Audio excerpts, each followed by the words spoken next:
Hey everybody, this is Everyday Commentary, and this is a video, Sweet Stuff Saturday video on my wood splitting setup. So, as you can see, I have a Gerber Fixars fiberglass handle splitting maul. It's the X27.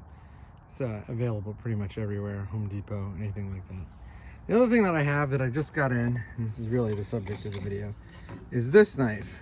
Let me see if I can pop it out here. You can, because it's a good, well-made fixed blade. This is the GSO 4.5 from Survive Knives. This is my second Survive Knives knife, and I got it probably 3 days ago. So today I'm actually filming this on Sunday. So I filmed this before on Saturday, and it didn't come out well. This is my birthday, and so this is what I wanted to do for my birthday, which was to split wood and play with knives. So we're doing that right now. I got a cord of wood delivered, and we have a wood stove, and so I'm splitting it so that it fits better into the wood stove, because that guy would basically choke our wood stove. So gotta chop it up a little bit. But my first impressions of this knife are really solid. This is an excellent fixed blade. I had a review, I think it was the 4.1 or the 4.7, I forget, but whatever it was an earlier iteration of this same basic handle and blade shape. But there are a couple things that have been improved. So for example,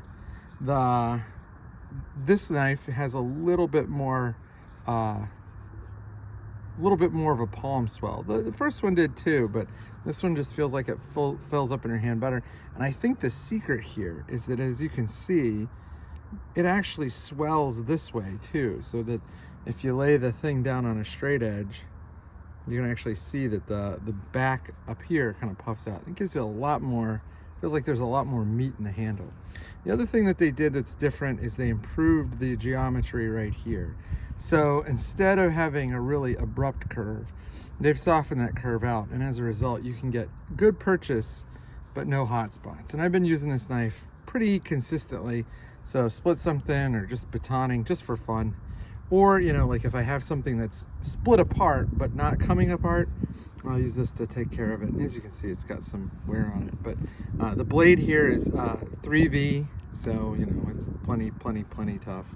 And it includes the hidden lanyard attachment point that I really like. It also has this, so you can, if you need to, you can hit stuff on it, hit stuff with it, crack a nut open, something like that.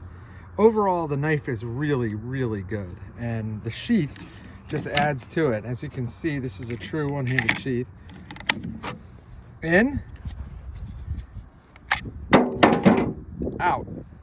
Not only is the sheath a one-handed sheath in the sense that you can take it in and out, but it has a pretty good, it's not a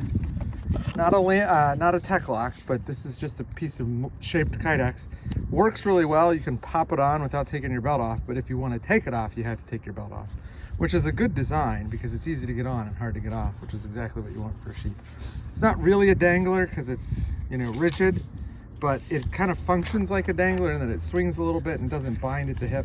Really good, really solid design on this attachment point. The bigger issue with Survive Knives has not been their materials or their fit and finish or their designs, but their production process. And I can tell you from start to finish, this took exactly as long as they said it would. I purchased it when it was in the late stages of production, and it said it would take 30 to 60 days, and it arrived within the 60-day time period. So after 30, but before 60, and I've been really pleased with how everything has turned out, even the ordering and delivery process on this. I know that Survive Knives has taken a long time with a bunch of people's stuff, but it does seem like, at least from my experience, that it has gotten better. I will tell you that Guy Seifert asked me to buy a knife and just go through the process. So I did exactly that. I didn't say anything. I didn't tell him which one I was going to buy. In fact, I was going to buy one, and then I switched and bought this one.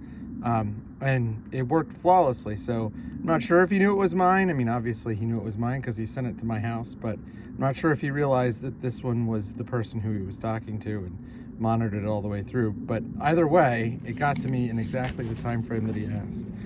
So that's a really great little fixed blade. If you had one knife, that's the right size, that's the right setup, that's the right materials. I got the micarta because it's micarta and micarta is awesome. But let's talk a little bit about the splitting stand. So this splitting stand is railroad tie, and then a couple of pieces of extra pressure treated lumber that I had, along with some thread all. So this is attached all the way down through there with some all thread, same thing, and then it's attached across the way on the all thread as well. I put some handles on it because this thing is enormously heavy, and I wanted to be able to move it around a little easier. I found this tire, spare lot, and I bolted it down. And so the idea is that you stack it up, and that as you split it, nothing flies apart. You just come over and wrench them out piece by piece, and it works exceptionally well. A couple other things that I would recommend if you're going to do this, there are a couple videos online that show you how to make this in more detail. Wrangle Star has one, but I would definitely make a chip pass through, because boy, do the chips build up. And if you don't have that chip pass through, it just junks up everything. And every once in a while, after like 4 or 5 rounds of splitting, I just tilt it and all the stuff falls out. It goes right there, and then I come and put it in here to make a little bit of kindling for fire starting.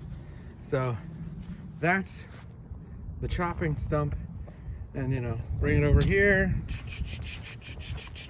This might be my first outdoor video, or my first substantive outdoor video. And then this is how I'm stacking it. Got a really nice lumber rack.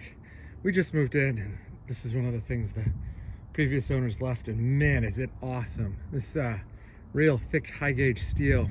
It's all been painted, and there's some rust spots on it, but that's no big deal. And been stacking the wood.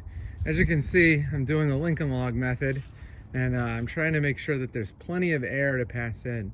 I think either in the springtime, or if we get a little bit more not freezing cold weather, I'm gonna make a little roof for this so that the snow will slough off into the back and these will stay dry. Until then, I'll probably just put some tarps down, and the tarps do a good job. They just look tacky. So almost ready to move to the second stand, and got about a third of a cord, half of a cord left. So that should work out just about right. Got a little bit more work to do, but I think if you're a knife guy, this is a pretty good birthday, especially because when I get back in, we're having twice baked potatoes and homemade chicken soup, which that's pretty good. It's about 35 degrees today, so not too bad. Beautiful weather, and there you go. So see you around.